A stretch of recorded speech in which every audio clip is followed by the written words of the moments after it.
Welcome back to the Zyori Podcast. Hello, and thank you for joining us here on August 30th, 2015. It's about 8:40 p.m. here on the Pacific Coast, and oh boy, we've got a good one coming up tonight. We took a week off of the podcast. I think now it's clear why we didn't podcast. The announcement of Moonduck TV came out the other day. If you don't know what I'm talking about, we're going to delve into that in some details. It's my new project, my new thing.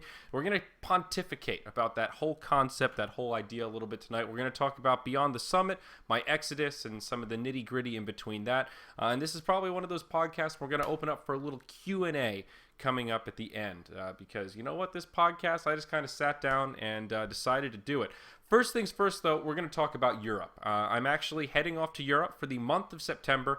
It's partially holiday, partially work, but I'm going to say mostly holiday. Tomorrow I'm leaving in actually less than 24 hours now. I'm flying into Amsterdam. I'll be there for a little while. I'm going to spend some time with one of my buddies up in Stockholm for part of it, but honestly, this trip is not very well planned out. I did that intentionally. I just wanted to get over there and then kind of figure out how I'm going to spend my time once I kind of get over there and relax a little bit. So I guess we'll go back a few steps since it's been a while since we've last had a chat here. So the last podcast we did, of course, was the Zyori Merlini LD podcast that was done at the BTS house. The last stream I will ever do at the BTS house, most likely. It was a really fun podcast. Unfortunately, the audio quality, it was kind of shit tier. I wanted to get a whole audio mixer and do it right with the mics, but we moved all of the gear to storage, and then we couldn't find all of the gear that we needed to make the podcast work. And after like 45 minutes of digging through bins in the storage unit, I said, you know what, fuck it. We're going with the Snowball. All right, we can deal with a little USB audio, and we're going to go with that. So we did that podcast. It was, I feel like, a really good way to kind of end my tenure at BTS, honestly. It was really a nice, there's a little bit of closure there. It was a nice, wholesome way to do some storytelling, sit down and just chit-chat with old LDZ and little 10-penny Benny Woo there. It's not that often I get Merlini to do podcasts and that kind of shit with me, so it was actually really fun to be able to sit down and shoot the shit with my man, the Merlini. So shortly after that, I packed up my car and drove back across the country.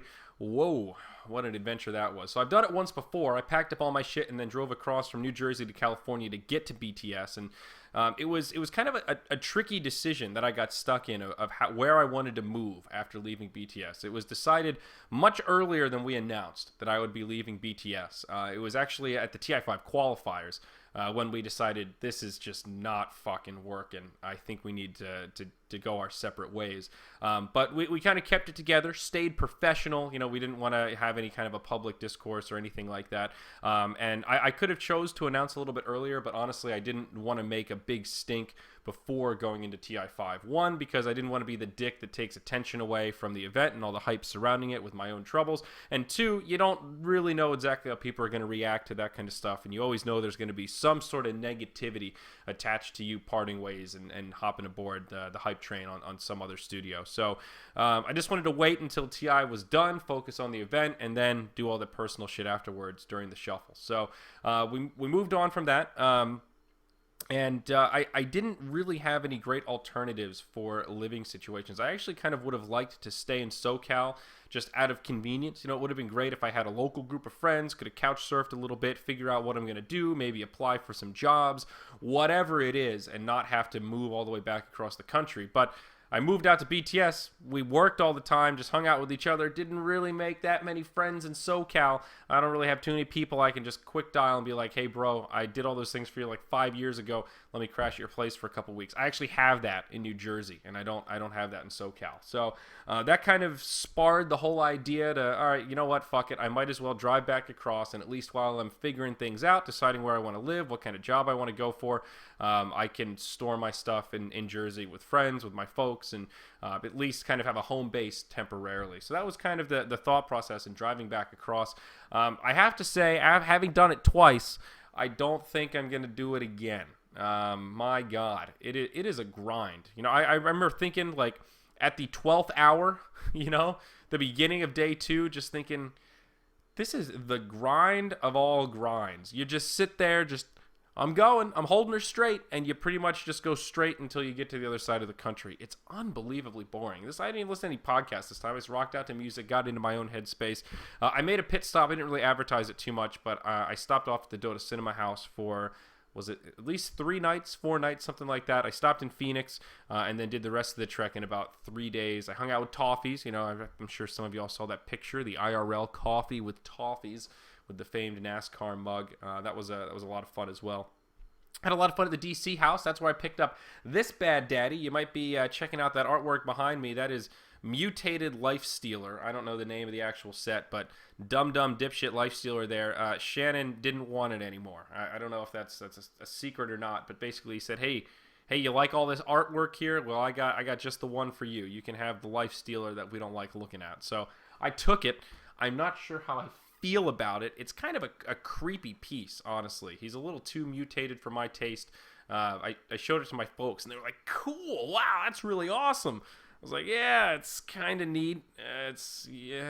Whatever. So that's pretty cool. But it was a lot of fun. Obviously, now it makes sense. We're working on the Moonduck project. The web developer Buka was actually there in person. He just went back to Serbia, where he hails from. So it was cool to be able to kind of do a lot of that stuff in person, interface a little bit, and flesh out some of the final ideas for our whole plan to launch Moonduck and do all that stuff. So it worked out pretty nicely. Got back to Jersey, and I've been kind of planning a trip of some sort for a little while, and it just made sense to me. I really wanted to make something happen and quote unquote abuse this interim period where you're between leases. You're paying rent in one place, and when you're in that moving period, as long as there's somewhere to park your car and park your shit, if you apply that money you would be paying in living expenses towards traveling expensive, all of a sudden a trip that seems like, man, this is a really expensive vacation, ends up being a lot more affordable. And I've got enough international friends now that I'm just going to couch surf and stay with people and have some fun along the way. So it should be a pretty fun trip to Europe. Excited to actually have some vacation, because this whole month has been retarded. I feel like the last 3 months have been absurdly stressful, except for that little window right after TI when I got back. And well, I sort of relaxed a little bit, but it's kind of weird being around the people that you live with, that you used to work with, knowing that you left, but they don't know that you're working on a new project yet, and it's a competing project, so you're kind of like, I hope they're not listening to me when I'm having meetings. It creates this very weird living environment that I found to actually be a little bit stressful. So I'm looking forward to actually being able to get away and calm down a little bit. So I had TI, really big, fun, stressful event. You come back, you unwind for a few days, building this new project inside the belly of Beyond the Summit. I leave Beyond the Summit, drive across the country with literally everything I own in the back seat of my car, right? I get to Jersey, and then everybody and their mom wants to see me and hear the whole deal. I'm only here for a week, so everyone's like, you got to go out to dinner with these people. Oh, we haven't seen you in a year. We got to hang out. And it's fair enough. It's nice to see everybody. But my God, I feel like I've just been running from dinner engagement to dinner engagement. And then in the middle of this week, we announced Moonduck, which was this crazy, I don't want to say it was a stressful experience, but it was not a stress-free experience by any stretch of the imagination. So it's just been kind of this crazy nonstop pendulum swinging back and forth of every day I think I get a break, I end up working on all this shit before I even start working on the shit I thought I had to do that day.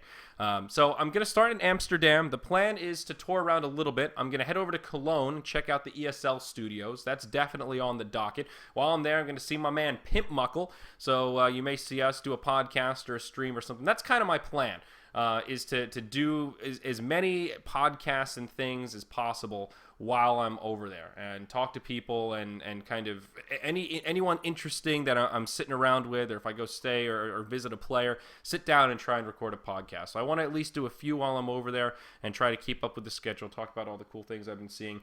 I'm probably going to go visit Sindren tentatively. I don't know, Denmark's pretty close to the Netherlands. Going to try to train it up there, see what he's up to. And then I'm going to go up to Stockholm. I've got some buddies in Stockholm that I know back from the Heroes of New Earth days. I'm probably going to play a little bit at Inferno online. I don't know. It'd be really cool to try to do. I did this a while ago in Heroes of New Earth. where I went to Inferno Online, I did a live stream, and then I played with people that just came in. It was kind of like an impromptu in-house type deal where we just queued up and had some fun, and people got to meet me and shit. I'd love to try to do that again. It's really fun, actually, when you just sit down and say, hey, I'm going to be at this LAN cafe. If you want to just pop in and queue up some games, come on and do it. That might entice a few people to come into the LAN cafe, and then you get to just play with cool Dota people. So we'll see if we can set something like that up. That would be pretty neat. And I think that's pretty much it. That's all I've got planned outside from having a lot of fun and doing some touristy bullshit.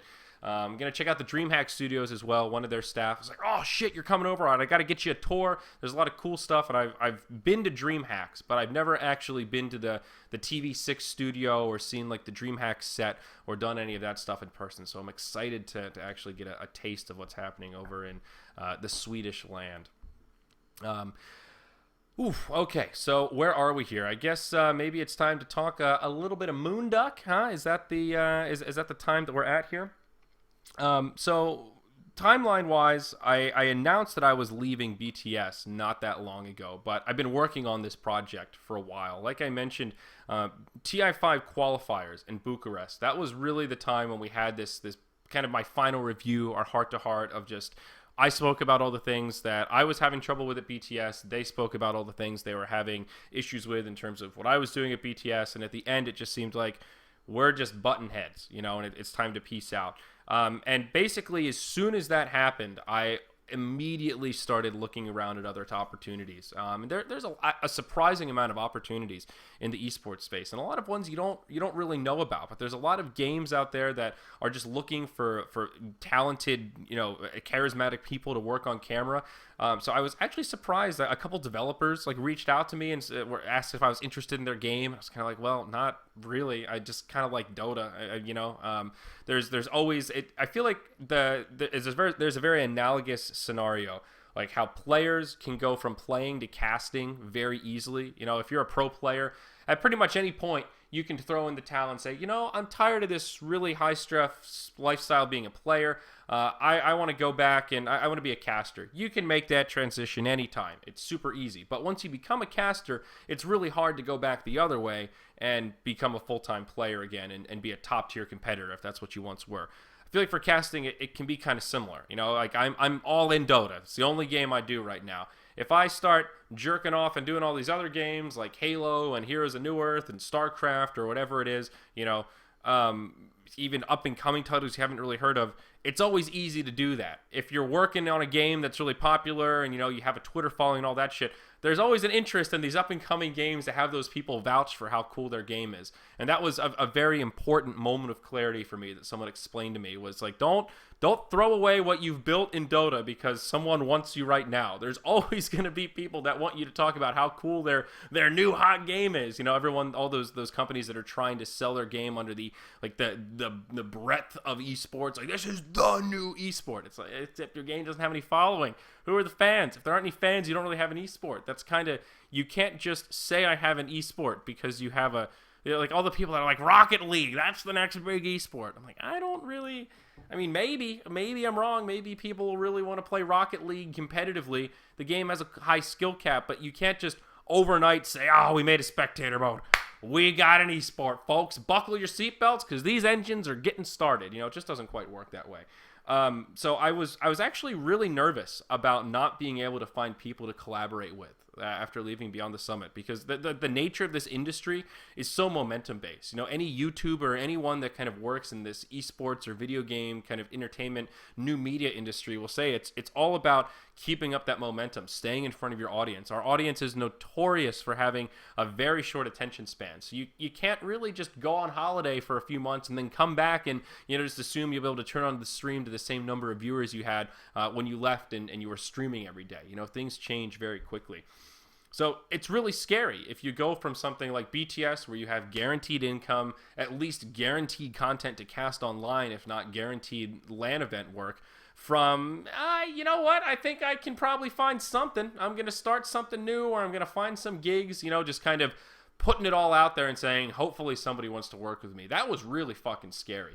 Though I'm glad that I did it. Once you go through that risk and then you realize, oh, okay, I can actually find something fairly easily, the whole scenario changes a little bit. So I guess we'll start at the beginning for Moonduck. I did an interview today, and I was on the Defense of the Patient podcast. I believe it airs actually in a couple hours. So I did a full hour-long podcast with those guys. I talked about Moonduck and a whole bunch of things. So when that airs, I'll be linking it.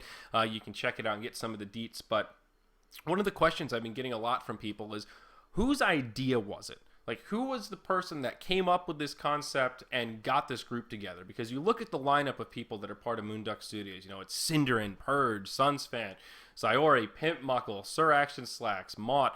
All these people kind of from the kind of small and the up-and-comers like OD Pixel, who are just starting to get momentum, to the very top, your Cinderin, who is like the definition of momentum, gets to work pretty much every event. How did you get all those people together and get them to agree to work together and all that stuff? And the simple answer is there wasn't one person. It was really this oddly organic collective kind of a thing. And that's what gave me so much faith in the idea when it was first presented to me, was that, okay, this sounds like a good idea. Everybody you talk to is kind of into it. And like, yeah, okay, cool. And we just had meetings and put our ideas out there and kind of fleshed out different ways of doing things, financial structures, and after a couple of weeks, we had this idea that we presented to people, and everyone we told it to said, sounds fucking awesome. What's there not to like? You've got big names, you've got small names, you're helping create mobility for up-and-coming casters, you have a full group of people to do a production for a big bad tournament. What wouldn't be the catch here? Or what wouldn't be appealing here? And I think the hardest thing with a collection of talent that's this diverse, we've got like 10 people on our label or whatever it is keeping everybody interested in it, So the Sunsfan was the one that originally approached me with like, hey bro, now that you're free, I've had this idea, what do you think about this? And it was a list of names, and the idea started as just another studio. It really was just, hey, we're all these individual casters, we don't really benefit from being independents and having to negotiate each contract we get individually. We get approached individually. We have no collective bargaining power. We have no real leverage outside of our own merits. What if we all come together under one big umbrella? We negotiate. We help each other negotiate, kind of collectively apply all of our experience and knowledge to create something that's bigger than the sum of its parts. And that sounded pretty cool. That sounded to me like we could find that efficiency trade-off where if everyone just puts in a little bit of their time, if everybody can just afford to dedicate 10 hours a week to working on this project, we can probably use that time wisely to build something that's kind of cool. And the more we talked about it, the more we talked about potential gigs we could get, people that we would want to work with, areas of a production suite that we were lacking, it just kind of naturally evolved into this idea of an agency where we thought, well, if we find a gig for Slacks or we can find a gig for Mott, aren't we basically their agent? Isn't that what agents do? Is there an agency in this space? And I guess the Good Studio was sort of a pseudo agency in some ways, though they only worked on specific gigs. And that's kind of where the idea came from. And for me, that's a good sign. When things can evolve organically and very early on, you can just sort of put a bunch of people with experience in a room and have them hash out their ideas, and at the end you come up with this kind of nugget of, I think that could be an idea worth pursuing. So it's really a pretty cool thing. And I see the Flappening talking about here. Moonduck TV is a secondary project for most of the people involved. So that's a really good sentence to springboard the next part of this discussion.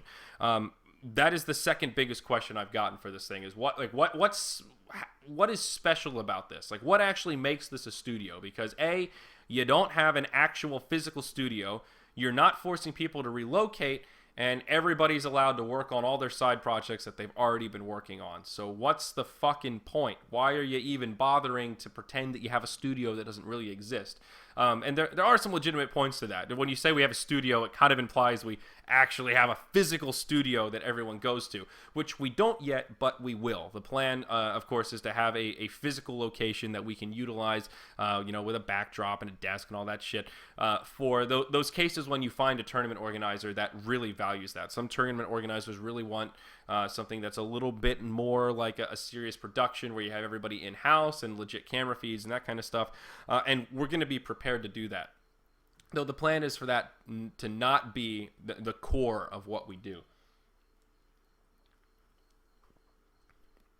The idea is the core is a virtual studio for the most part. And Pimp Muckle is really that key facet that makes that possible. He just finished his BS in computer science, or he's just finishing it, and he's just one of those guys that's a natural problem solver. He's pretty innovative. He's really good at taking a very limited set of resources and finding a way to make those resources work to achieve a goal.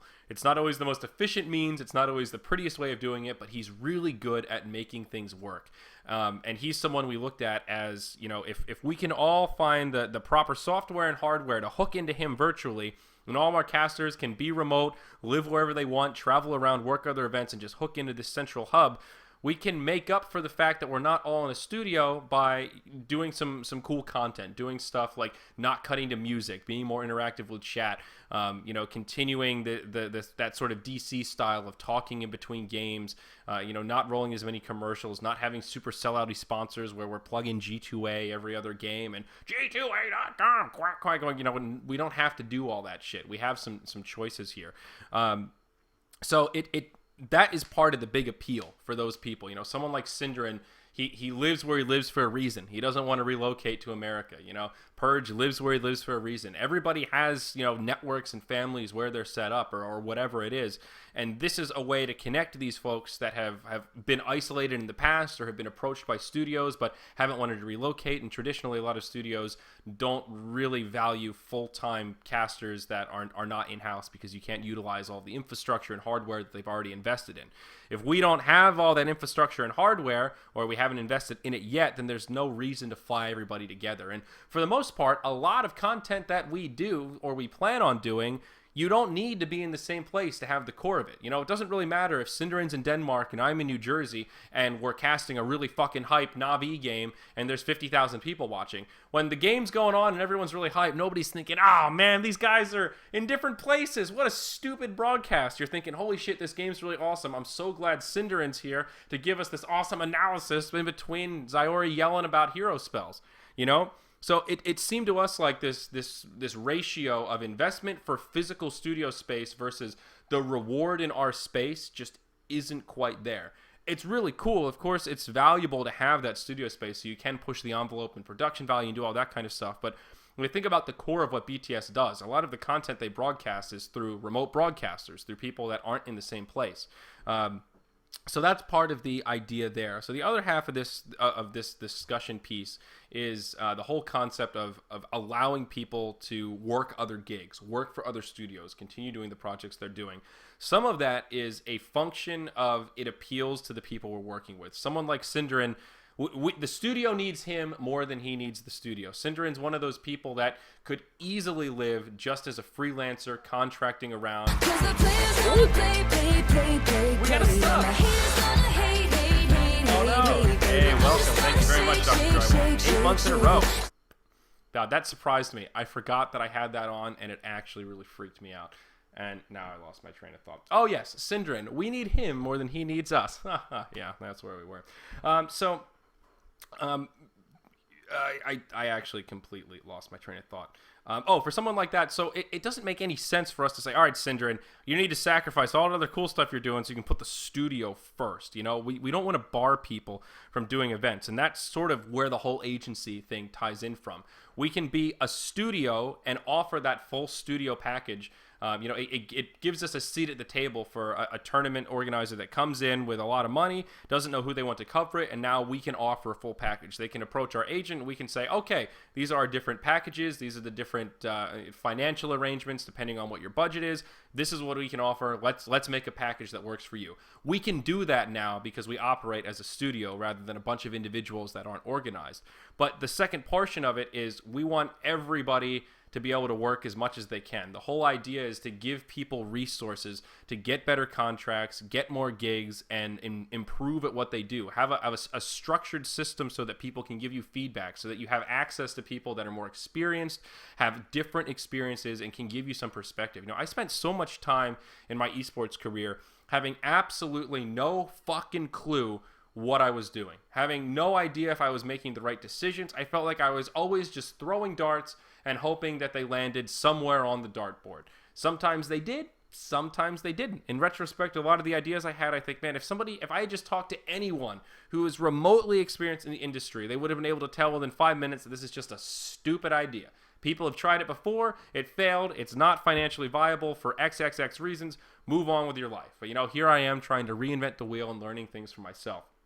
Those of us that have been around esports for a pretty long time, that 5 to 10 year range, understand what it's like to go through that grind. And, when I was kind of starting, there just weren't a lot of mentors that you could turn to. A lot of the people that were popular at the time were still up-and-comers of themselves who frankly didn't really know what was going on either. They were kind of just throwing darts, and their darts were a little bit closer to the bullseye than mine were.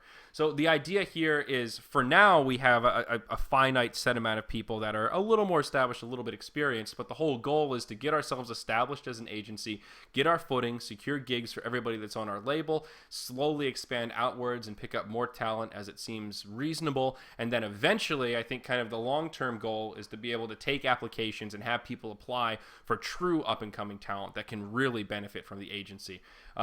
And the whole idea there is, one, to give up-and-coming talent something to shoot for. Because right now, there's no infrastructure in place for that. This is an issue that I've talked about a lot in the past, about how it's very difficult for someone who, let's say you're a senior in high school. You've been watching esports for a little while, and you say, okay, you know what? I want to do esports stuff. I want to do AV stuff. I want to be a video switcher for big events. That's a bad example, because you can actually go to school for radio and film and learn how to be a switcher. But let's say you want to be a broadcaster. You could go get a degree in broadcasting, but it is absolutely in no way tailored for esports. And in a lot of ways, you're almost better off just sitting down and practicing broadcasting and just trying to learn how you do it as you go, School of Hard Knocks style. And that sucks. There's a lot of talented people out there that would love to break into the industry, but just simply don't know how, or they don't know where to start, and they get discouraged very, very early on in the process because there's no support system there to say, it's actually really normal to really suck for your first year of doing a creative outlet. That's totally normal. It's actually normal for you to suck for your first 2 years. And have somebody to help you and give you those little bits of content. You don't want to have the big streams when you're not ready for it, but it's pretty demoralizing to cast to like literally 3 people, that kind of stuff. So it seemed like a good thing to try to just help the development of the casting pool and talent and other avenues. And it was also just a way for us all to collaborate. Again, to reiterate, the whole fucking basis of it is all of us coming together can create a brand and a project that is truly greater than the sum of its parts. And I fundamentally believe that we can do that. So it's a really cool project. I'm really excited to be a part of it. I'm super pumped to work with everybody that's involved. Obviously, we've all met, and pretty much everyone has worked together in some capacity. But so far, it's just been this really good, positive experience where everyone's putting in a lot of effort, and it's just a group of doers, people that just wake up and want to do cool shit. Really, everyone understands. Pretty much everyone has worked in the real world and understands what it means to be in esports full time, and how shitty it is to go back to the real world. Someone like Slacks, who had a job in a restaurant, grinded on Twitch till he got to a pinnacle point where he could afford to quit his job, and is now just a full-time content creator. Having that experience is just so valuable for someone like Slacks, who he has this just additional drive to always push the envelope, always give 110%, because he understands what the opportunity cost is. He knows what the alternative is, and I'm pretty sure he does not want to go back to managing restaurants. I think that's almost guaranteed. So it's really quite cool. It was really fun the day of the launch, like the 3 hours before we were launching, when everyone was just, the whole team was just on TeamSpeak. We had a to-do list, and everybody was just chugging, knocking things off the list left and right. Hey, do you have this password? Hey, send me this file. I need the logo at this resolution. It was just a really good feeling to have everybody in one place working together, and it was neat to think this is a purely virtual office space. Everyone's just sitting here working like we're all in our own little cubicles, and I just had a moment of, this is the fucking future, man, when we were sitting there getting the whole thing put together. It was just one of those nice moments of, that's beautiful. That is just nice. Boo. Let's read this question here. With more than 10 people part of one pseudo studio, and as you said, a way of formatting that reduces time spent on sellout advertisements, as rooted the question as as rude a question. Are you sure there are not too many cuts in the pie? That is a good question, actually. That's a good question that I can't answer in too much detail, unfortunately. We've agreed not to share the specific details of our financial arrangement in terms of exactly how we're structured, how the cuts go, who makes what money, and into what capacity. I will say that we're very transparent internally. This isn't the kind of company where there are a couple of owners. They had the idea, they got it started, and now since you're an owner, you just kind of float at the top and make the decisions, and everybody else is like an hourly worker that just works to build your brand, and you keep all the percentages. It's not one of those kind of businesses, so to speak. It's much more a collective of talent, such that we try to help each other get more jobs. So I think you're imagining like splitting every gig 10 ways across the whole group, and that's not really how it works. Basically, people get paid proportionally to how much they work. That's about as detailed as I can be. Not everybody's going to be working every event, and not every event is big enough for that to be possible. Let's say a tournament, something like Canada Cup. That's a great example of a nice small little tournament. Canada Cup came to us, we wouldn't say, "Oh, that's too small for us. You don't have enough money to buy our full package. Fuck off." We're happy to say, "Okay, cool. How about we could give you a casting pair and dedicated obs for half the games. If it's a small budget, thing like that." That's fine with us. Maybe it's only Mott and maybe it's only Mott and Sind or Mott and Purge plus the Observer that work that event. That means they would get the lion's share of the revenue generated from that event. So it's really based on the amount of work that you do. The whole idea is to incentivize people through revenue shares, so that they're incentivized to work more. Basically, the more you do, the more you can make. That's kind of the way we're thinking about it. So hopefully that's a detailed enough answer. Sorry, I can't give you the actual details, but what are you gonna do? Zyori, are you going to use your agency to cast Tier 2/3 games that get little exposure, especially in SEA in China? In short, the answer is yes. So this actually ties into that flexibility of allowing people to kind of do what they want. So I'm kind of, this is my full-time project right now, but I will have some free time to do other things.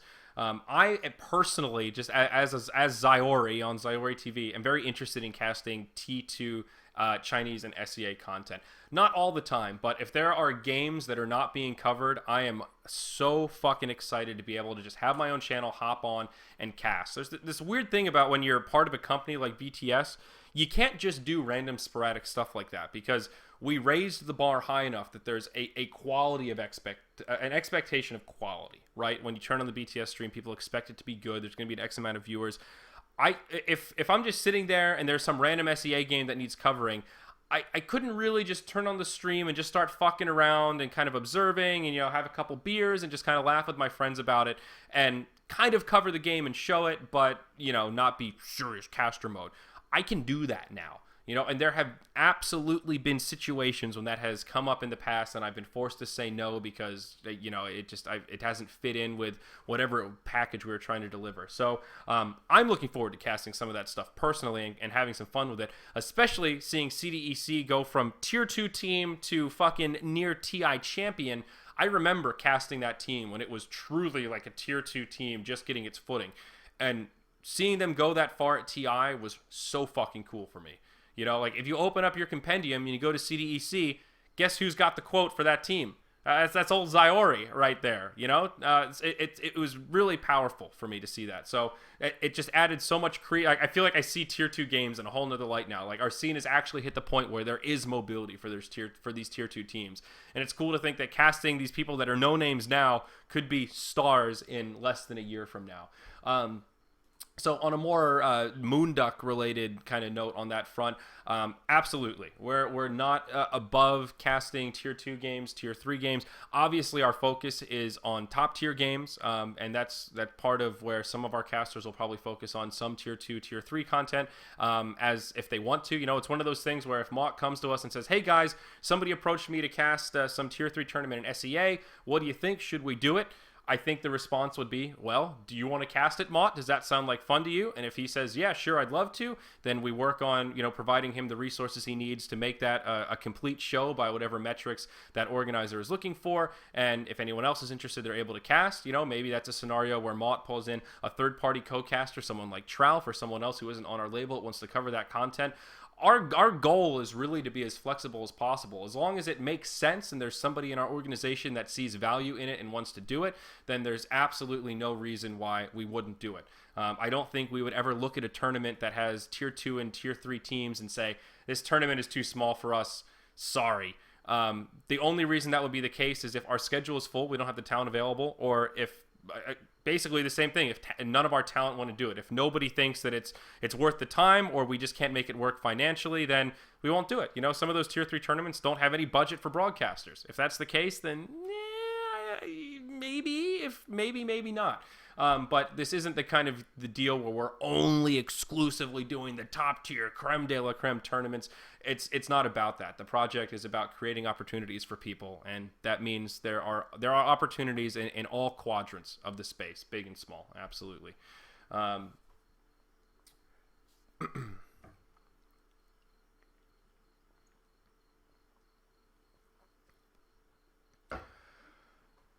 Zyori, what do you think about the new Big Daddy team?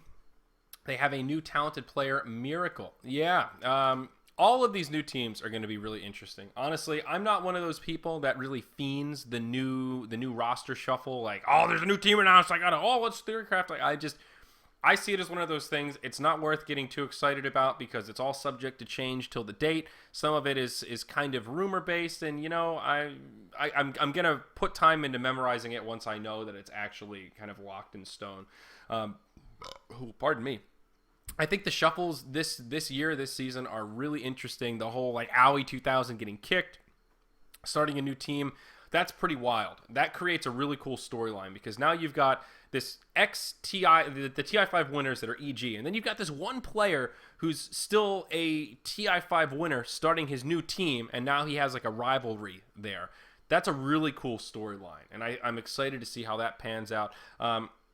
I think the Big Daddy team is cool. I don't really have a strong opinion, is basically my long-winded answer there. Miracles seems very talented to me. I haven't seen him play too much, but I've heard very good things. Pretty much everyone I've talked to about him has said that guy's got some fucking skills. So I have trouble seeing that team not doing at least decently well as they get started. Corandis says, you should hire Blaze. He deserves all the credit and exposure as much as these teams. Yeah, for sure. And maybe we can talk about that a little bit. The talent that were not included in our original launch. And this is something that's a little bit of maybe a sore topic for some people, and a little bit tough for me, honestly. So you can't include everybody. That's kind of the first piece in this puzzle. We're all friends, and by we I mean pretty much casters and people that work in this space. Even I'm working for BTS and Cap works for Join Dota. We're still friends outside of all that. The days before TI, and we're all just hanging out and shooting the shit. There's no bad blood, or there's no you BTS faggot. That kind of stuff doesn't exist. For the most part, people are either neutral or positive towards each other working in this shared space. So you're always balancing that. Are we talking as business people right now, or are we talking as friends? Because pretty much everyone is a friend to some degree and also a business contact to some degree.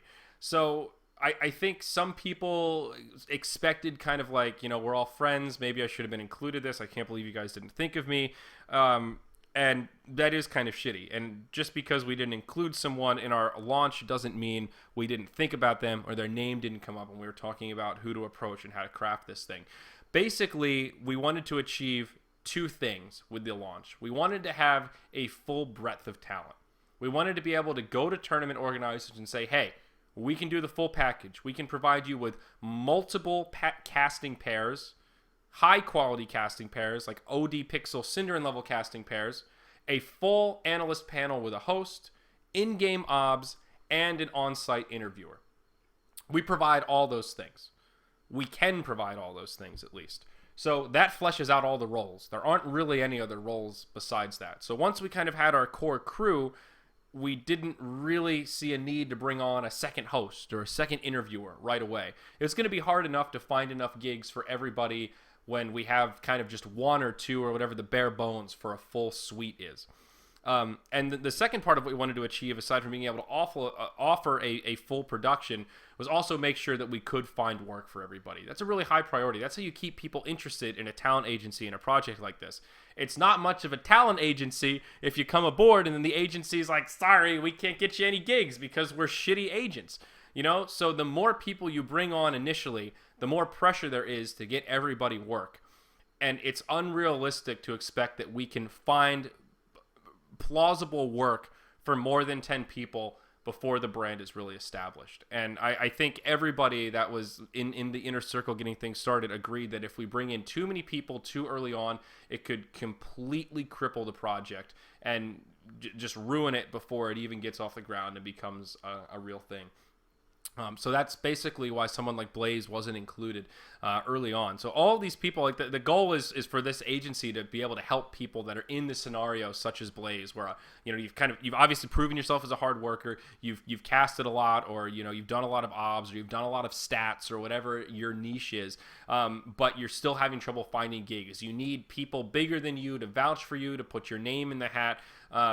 All of those things are really important, and you just kind of have to hit that tipping point to kind of get there. So our plan is absolutely to expand. We want to bring more people onto our label, and at some point we want to be able to open it up to take applications, but we just can't do it too quickly. It has to come in phases. So that's why Blaze and some of the other good community contributors were not included early on.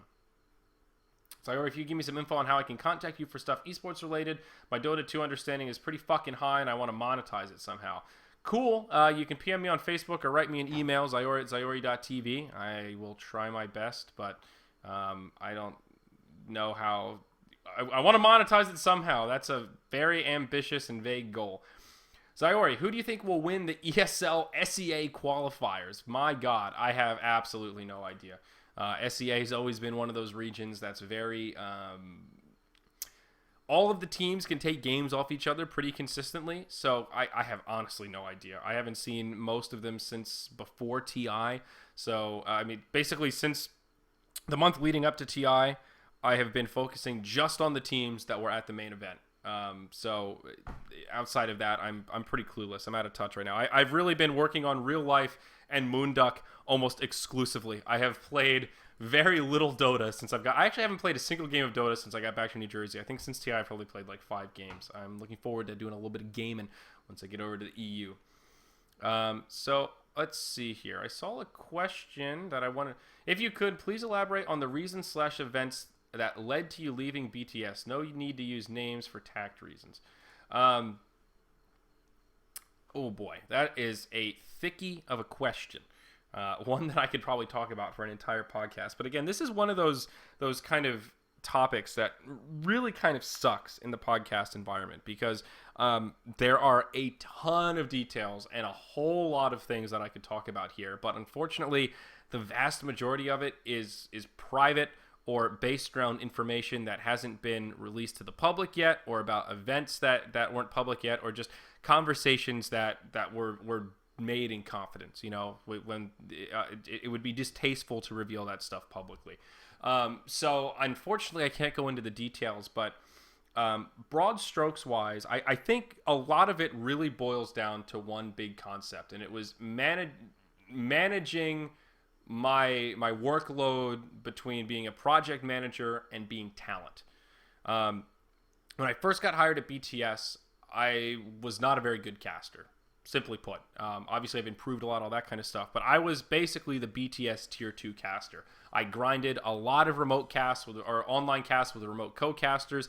Didn't really go to any events. I was one of the guys that would cast the group stage of Starladder from the studio, and then the big wigs would get to go to the LAN event, and I would, stay home and grind casting the other games that we had to do online while they were at the LAN event in Kiev, stuff like that.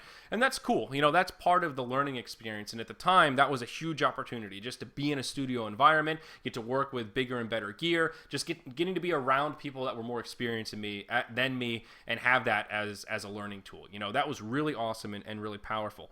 Obviously, you don't want to do that the rest of your life. Nobody really aspires to grind out casting online tier 2, tier 3 games 40 hours a week for the rest of their life. That's not an end game. I always thought it was kind of funny when, 2 months after I got hired, people would PM me and say, dude, you fucking made it. All of your dreams have been realized. I'm like, not even fucking close. You're right. One of my dreams has been realized, which is to get a full-time job in esports to continue growing my skill set. But this isn't the end. This isn't like all right, I'm good. I'm going to stay here and I'm going to be satisfied the rest of my life.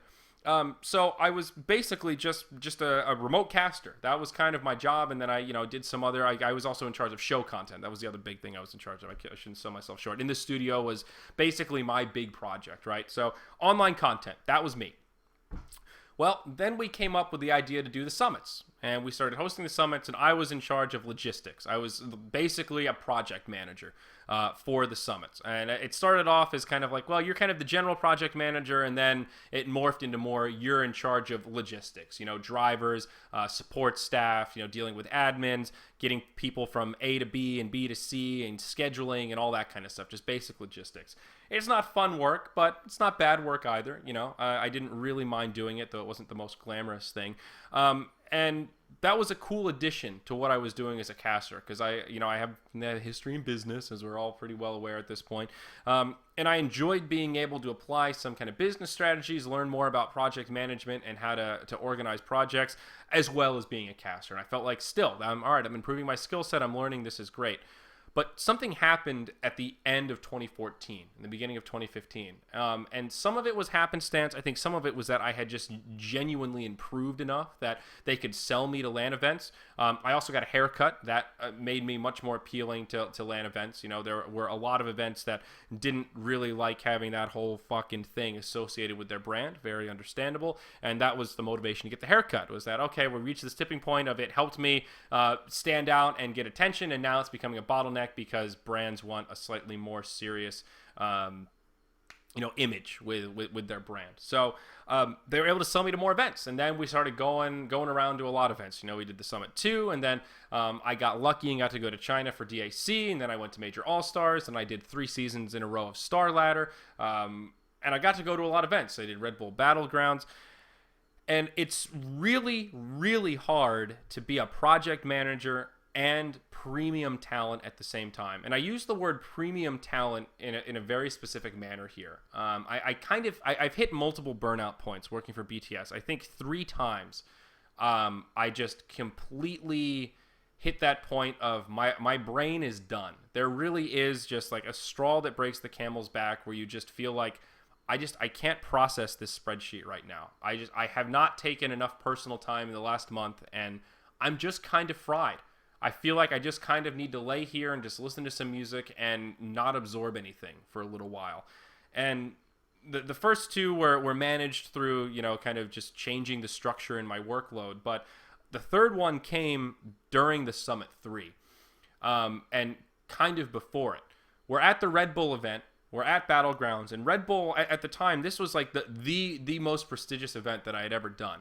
Maybe not in terms of raw viewers online, but the way Red Bull does things is very professional. They have a dedicated person for every job. You've got a producer, an EP. They do a lot of run-throughs in terms of preparing the talent. You get not a script, but like, a rundown sheet. You do rehearsals, and you go through, and they say, okay, you're going to need to smile this way. You practice doing the transitions. You go over the lines. It's really fucking serious. Way more serious than any event I'd ever done. Where, Major All-Stars, like, all right, here are the computers. Sit down and start casting, you fucking fucks. This is what you do, right? You got it.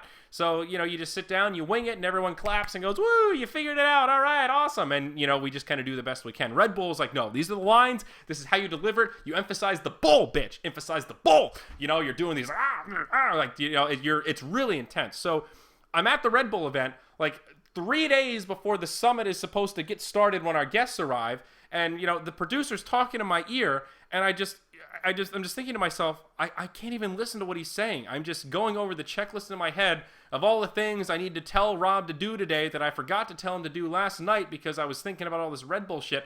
My brain was just overloaded. I couldn't focus on being that kind of talent where you're just completely in the zone TV style and also focus on trying to run logistics remotely for the Summit 3 and make sure we had all of our ducks in a row. Rob was a fucking godsend. He made things a lot easier on that front. He picked up some of my slack when I was kind of just at that frazzled point where I just couldn't really do it anymore. So that was just a fundamental stressor for me at BTS, where we never really...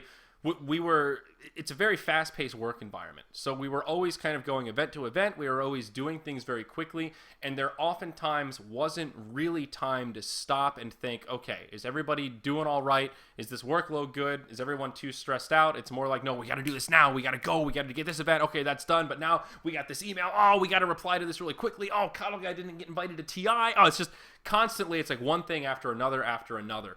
And there was not often enough time to really sit back and just review, hey, how are we doing? Is everybody good? You know, are you about to blow a gasket? And we sort of had this unwritten rule. Well, it was technically unwritten, but we had a rule that said, hey, everyone's responsible for identifying their own burnout point. Everyone's responsible for saying, I need a break. I've done too much. I'm capped out, and it's unhealthy for me to continue in this manner. And then you adjust. You know, it was your job to say, I need a day off, and take a day off. I don't think that's fair to employees. At the time, I thought that was cool. Like, all right, man, I'm mature. I can say when I need time off. I'm into that. But I always felt obligated to not take time off. I always felt like, okay, well, I'm taking time off today because I know I need it, but everyone else is working. And I don't want to be that guy that's just sitting around sipping on daiquiris while everyone else is hauling cube and moving computers around and doing all the work that needs to be done. So in some ways, it's just not really realistic. Sure, you can always hit that emergency point where you're like, guys, I'm actually like literally done. I'll see you in a few days. But you feel like kind of a dick. That makes me uncomfortable, you know? So that kind of time management I found kind of difficult. And after a year and a half, I just kind of, I hit a pinnacle point of this is not working for me. I had sex once in the past 2 years. This is not a healthy lifestyle. You know, this is not good for me. I don't see the sun enough. I'm not eating healthily. I'm not cooking. I'm not consistently going to the gym. I'm not moving. I'm lethargic. It was compounding into this kind of this feedback loop of sort of, you already are on this roller coaster as a caster of kind of ups and downs and really, adrenaline highs and kind of depression lows. It's not great, when that compounds with all of these stressors of having too much responsibility. And I didn't realize until it was too late that I had too much on my plate. That was the fundamental problem. You can't check out at that point. The camera goes on in an hour. I can't say, guys, I need a timeout. I actually realized that I have a spreadsheet that I need to work on that I didn't finish last night. Could we pause the show? No, you just got to fucking buck up and deal with it. You got to not be a bitch about it, and that's kind of cool, but it's very taxing. So that was a very long-winded portion of just one piece of the pie as to why I wanted to leave BTS. I think that is kind of the biggest reason. There were a lot of other things, a lot of little knee-jerk reactions and stuff here and there, but for me personally, that was the fundamental impasse of, I don't know how to fix this. I don't have the power as an individual to change this work environment to a point where I can have a much more consistent lifestyle, I guess. So I wanted to move on to bigger and better things. I also realized at some point that I didn't really have as much control as I sort of thought I did when I came aboard. When I joined the company, obviously I knew I wasn't a founder, but I feel like I was very straightforward about saying I fancy myself an owner. I'm the kind of person that is pretty entrepreneurial. I like having control and a say, and more importantly, I like percentages. I like knowing that, hey, if I really work my ass off and kill myself on this project, but it really hits big, I'll grow proportionally with it. I get a proportional return. I'm not somebody that's really motivated by an hourly rate or a flat salary. In fact, I personally find that to be a demotivator. I'd rather have I feel like I need that little bit of risk of like, well, if I don't fucking kill it with this, I'm not going to make any money this month. So fucking, I need that extra bit of pressure to really push the envelope every fucking day I come and clock into work. So that I always wanted percentage, and it just never really happened. So that was an additional thing where I realized I was a part of the team, but I wasn't in control. End of the day, it's the Davids project. They do things the way they want to, and that's their prerogative. It's their project, it's their baby, and I don't fault them for that. It's just more for me, it wasn't working for what I wanted to do. So that's a big appeal for me with Moonduck, is that I got in on the ground floor. I've been one of the key people in the operation to get it up and going and do a lot of the business stuff in the back end, and that's what I really enjoy, building these projects and helping solve problems and just kind of working with people on new stuff. And I really like this group that we have working with. So wow, that was a great question there, Z-Spang. My good golly, I said I couldn't say much about it, but 20 minutes later, here we are, still rambling on about me doing stuff at BTS. But I guess to summarize that whole thing, I absolutely don't regret it. It was a great experience. If I could go back in time and do it again, I would absolutely do the same thing. I would move across the country, go out to BTS, put it all on the line, and work my ass off. Because I truly did. It really reminds me of something that Patrick Stewart said once. When I saw him at Comic-Con doing a speech, and somebody was talking to him about being an up-and-coming actor or whatever, and kind of getting your footing. And one of the things that Patrick Stewart said was the most valuable acting experience in his life came from doing Broadway in London. And he said they would do a new show every week. And he said it was super intense. They worked 80 hours a week. It was super stressful, and everybody had to run around like crazy to constantly learn new lines and get these shows going. It was a new show every 2 weeks. It was some really intense schedule. And he said, I remember this quote. So he said, "Boy, did I work, but boy, did I learn." And I feel like that little phrase, that little homage, pretty much sums up my experience at BTS to a fucking T. Boy, did I work my goddamn ass off, but boy, did I learn my ass off. I got so much experience, and doing events like the Summit are just, nothing can replace that. There's nothing that you can read or no event that you can go to that can prepare you for something like that. You just have to be there. You just have to go through that process of building something at the ground floor, taking it from a couple of tick points on a whiteboard to building an actual plan of action, and then bringing it to life in such a way that it's successful. That's just a project management experience that you can't learn from a university or a textbook. So I'm just so infinitely glad that we, first of all, decided to run summits. It's hard to imagine there was a time when BTS was like, I don't know if these summits are a good idea. It sounds kind of risky. I don't know, maybe, it's crazy to think that we thought that, because now the Summit is it's hard to imagine the Dota space without the Summits. It's such an iconic event in the scene, and I'm glad I got to be a part of that. I think that's really cool. Do I like my coworkers? Absolutely. Zyori, can you still go to the Summit LAN? Well, it depends from what perspective you're asking. From the Moonduck perspective, absolutely. We have no issues with that stuff. From the BTS perspective, I don't know. I want to say absolutely. When I left, it was on in the context of, if we have events or spots that we need you, that door's always open. And I said, yeah, absolutely. I'd love to keep working with you guys if you have an event or you need another caster, or even if you just need a remote caster. It doesn't matter if I'm, doing stuff with Moonduck. I'm still happy to be a guest caster on Beyond the Summit every so often, or do a gig with them. So I guess yes, but the ball's in their court. It's not on me if I get to go to the Summit. It's if they invite me, and if it works out scheduling wise and all that stuff. How is Slacks IRL? That's a great question. Slacks is incredible IRL. I think Sir Action Slacks is probably one of the most misunderstood people in the scene for the most part. I think that perception is changing. I think a lot of people understand Slacks now, and the value that he brings to the table. But he is one of the hardest working people in esports I think I've ever met. He just, like I said before, anyone that has worked in the real world and then moved into esports via intense grinding understands what it takes. And he just has that work ethic. He has that drive.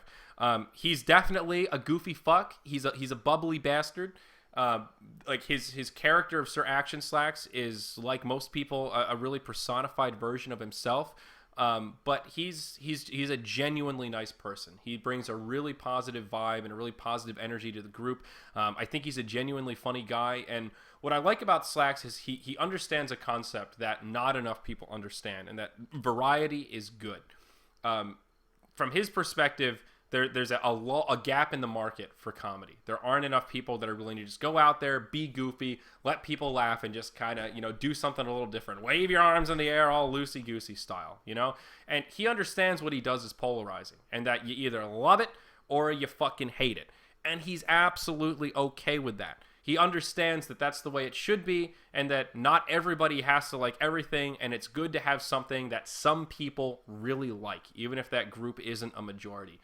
And I think that shows a certain sign of maturity, that you can understand that and then deal with the hate in such a constructive manner the way he does. He's one of the best at handling trolls and shit on the subreddit. Sometimes he might go a little far with the insults, but I think in general he has a very positive outlook on his work, his way of just approaching the industry, and I really like working with him. He's super reliable, and he's super creative, man. There's always a need for good creative talent. So, believe it or not, he didn't come up with the name either. Serious question. You're having more sex in the coming days. We'll see. I'm 25. So I think that pretty much wraps it up. There is a Moonduck website. Yeah, guys, that's a good plug to end this on. If you want to check out Moonduck, you just head over to moonduck.tv. That's it right there, and that'll get you everything you need to know. You can watch the intro video of Slack singing the Friends song. You can read the initial post of all the names and everything else. Kind of like our mission statement is written up in there, and you can also check out the AMA. We are working on a highlight video of the AMA as well, so if you missed it, you can just check out the highlights. Most of it I talked about in this podcast, but you're more than welcome to check it out. If you enjoyed the podcast, guys, and you're an iOS user, please check it out on iTunes. Rate, review. That stuff really helps us out, helps move us up in iTunes, and helps more people find the podcast. So that's it, guys. I'm going to wrap up the podcast here. I'm shipping off to Amsterdam tomorrow. Amsterdam, here we come. It's going to be awesome. It's going to be fun, and I'm going to be touring around. I will be doing a little bit of content. I'm going to try to stream as much as I can while I'm over in Europe when I have downtime. It's all TBD.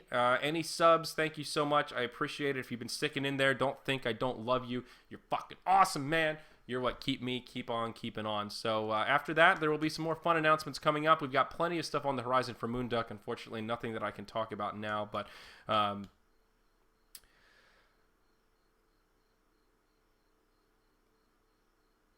sorry, I lost my train of thought. I just read a very strange message. So, yep, I think that's it, folks. So that's it for this episode of the podcast. Thank you so much for joining us. We'll see you next time on Zyori Podcast number 83.